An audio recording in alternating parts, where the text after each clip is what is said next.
This presentation will cover the topic of cell potential, which can be used for both galvanic and electrolytic cells.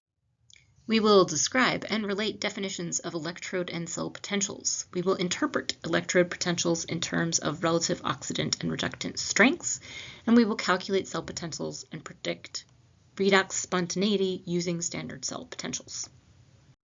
Cell potential is measured in voltage.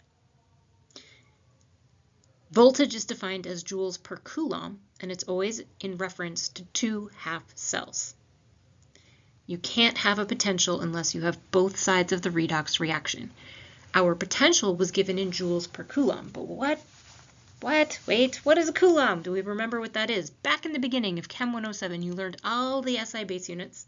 The coulomb is the SI base unit of charge. There's also a combined unit of amperes that we will see more frequently than the coulomb. Amperes times seconds equals coulombs. The ampere is the combined unit, coulombs per second, and is equal to 6.24 times 10 to the 18th electrons per second. So we need to know that information at some point along the way. Cell potential. We can calculate it. It is equal to a simple subtraction equation. E cell, the potential, is E cathode minus E anode. E cathode and E anode are fixed by the type of material that you have. What is your half reaction? One of the things that caused me headaches when I was doing this math back in the day was the fact that the stoichiometry did not come into play when doing this calculation. This is the reason why.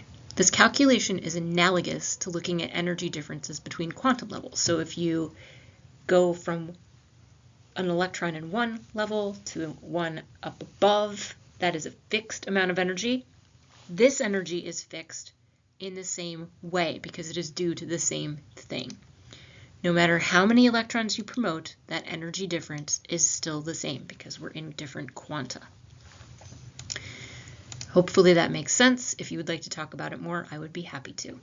So let's talk a little bit about how we figure out the cell potential. Turns out we have what is known as standard cell potentials. I'm sure you're shocked. All the measured values must be based on a standard so that we can get consistent data. From the previous slide, we know that all cell potentials require two half cells to get a measurement. So for standard cell potentials, we use the standard hydrogen electrode, abbreviated SHE, as a reference cell. It is considered the anode. So that's where you always put the black wire when you're using a standard hydrogen electrode.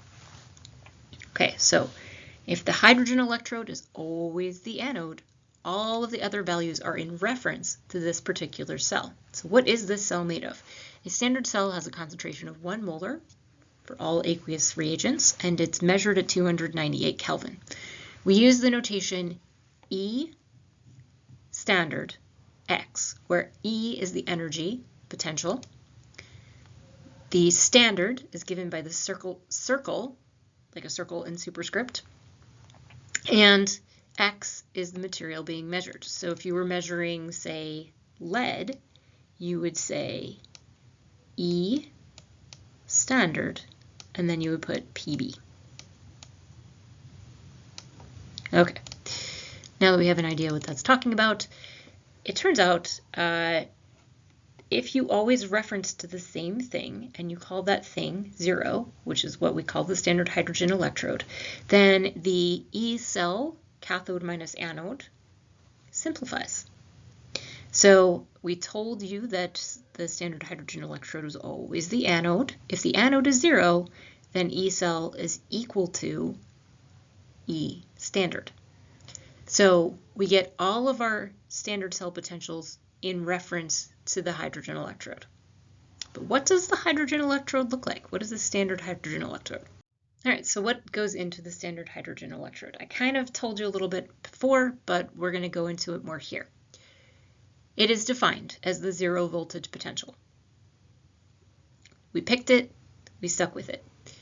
We have 1 molar H+ solution, and we have a platinum electrode. It is always taken at 298 Kelvin and at 1 bar. The reaction involved takes 2 H+, adds 2 electrons to it, and makes hydrogen gas. Now, could they have chosen something else as the reference electrode? Yeah, they absolutely could have. In lab, you're going to use copper as your reference instead. This will systematically shift your results in comparison to the standard potential table. And that's okay, because we can systematically shift them back. But this is the standard for electrochemistry. Everything references back to the standard hydrogen electrodes. We should know what this is. What is the standard cell potential of the following galvanic cell? We're given the value of the cell potentials in table 17.1, so I just looked them off. There they are. Iron is 0.771 and tin is 0.151, and this is in reference to the standard hydrogen electrode. Okay, we need to figure out where our cathode is, where our anode is. Iron goes from 3 plus to 2 plus. That's reduced. Therefore, it is the cathode. So that is our first number, which means that the tin is our anode, and in fact, it goes from 2 plus to 4 plus. It makes sense. So now all we have to do is plug in these numbers into that subtraction equation. Stupid easy to do, right? And it's just 0.620 volts. It's the difference between those two. All right, let's try another one, but we'll use cell notation instead. What is the standard cell potential of the following galvanic cell? So in this case, we're given cell notation. We've got chromium and we've got zinc. Chromium is the anode, zinc is the cathode, just because of their placement in the cell notation. So we're going to do zinc minus chromium, and we get negative 0.0178 volts. So in the end, when you do these calculations, the major complication is determining what your cathode is and your anode, and then finding the correct half reaction in a table. The subtraction is not particularly taxing. All right, but what are the implications of these cell potentials? If E cathode is greater than E anode, which means that it's positive, it will be spontaneous. If E cathode is less than E anode, it is negative. It will be non-spontaneous. And if E cathode is equal to E anode, absolutely nothing will happen. You are at equilibrium. Standard cell potentials indicate the strength of the oxidant or reductant. If it's a higher standard potential, it's a better oxidant. If it's a lower standard potential, it's a better reductant. You may want to think about why that is. So in reference to the standard hydrogen electrode, if the electrode there is the anode, that means if it's a cathode, it is being reduced. And if it's being reduced, it is the oxidizing agent. So a higher standard cell potential means you have a better oxidant, better oxidizing reagent. And the converse is also true. Lower standard, better reductant. Let's try some math. So let's figure out when cells are made of the following, when are they spontaneous. So we've got copper and lead as our half cells, and we're given the copper and lead potentials. So these are the potentials in reference to the standard hydrogen electrode. And we're just going to go ahead and make assumptions, right? So we're going to make copper the anode and lead the cathode. So we do the math and we get negative 0.47 volts. It's non-spontaneous. If we do the opposite, we flip those numbers, we get 0.47 volts positive, and that is spontaneous. So one direction, cathode and anode, will be positive, the other one will be negative, and they're exact opposites. Why are they exact opposites?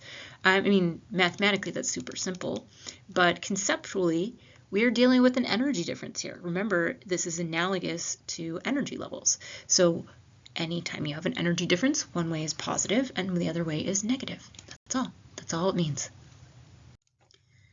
Right, higher cell potential means it's a better oxidizing agent, which means it's easier to reduce. Since the standard hydrogen electrode is the anode, the positive values indicate that the reduction spontaneously takes place when paired with the standard hydrogen electrode. So when you took two materials and you put them into a half cells, you look at this list and you try to find the things that will give you a potential that suits your application. So you take the difference between the two and you pick which one you want as a cathode and which one you want as an anode, and you go from there. So higher cell potential, better oxidant. So therefore, we can pick stuff out, right?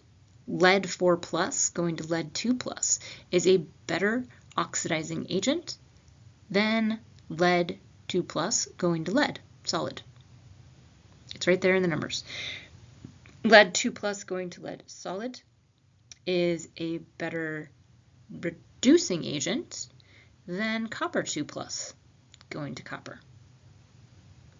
Hopefully this all makes sense. Let's move on and summarize. Okay, big equation out of this is E cell is equal to E cathode minus E anode. The coulomb is the SI unit of charge, and we will use it in conjunction with the ampere, which is a coulomb per second, in order to solve a bunch of our problems. The standard hydrogen electrode is used as a reference cell. We have 2H+ plus 2 electrons going to H2 gas. It is always 1 molar solution. It is always 298 Kelvin at 1 bar, and it uses a platinum electrode. It's what you define as 0 voltage. Okay, if E cathode is greater than E anode, the reaction is spontaneous. If E cathode is less than E anode, it's non-spontaneous. If it's equal, nothing happens. It's equilibrium. Standard cell potential indicates the strength of the oxidant or reductant, or if you prefer, oxidizing agent versus reducing agent. Higher cell potential, better oxidizing agent. Lower cell potential, better reducing agent.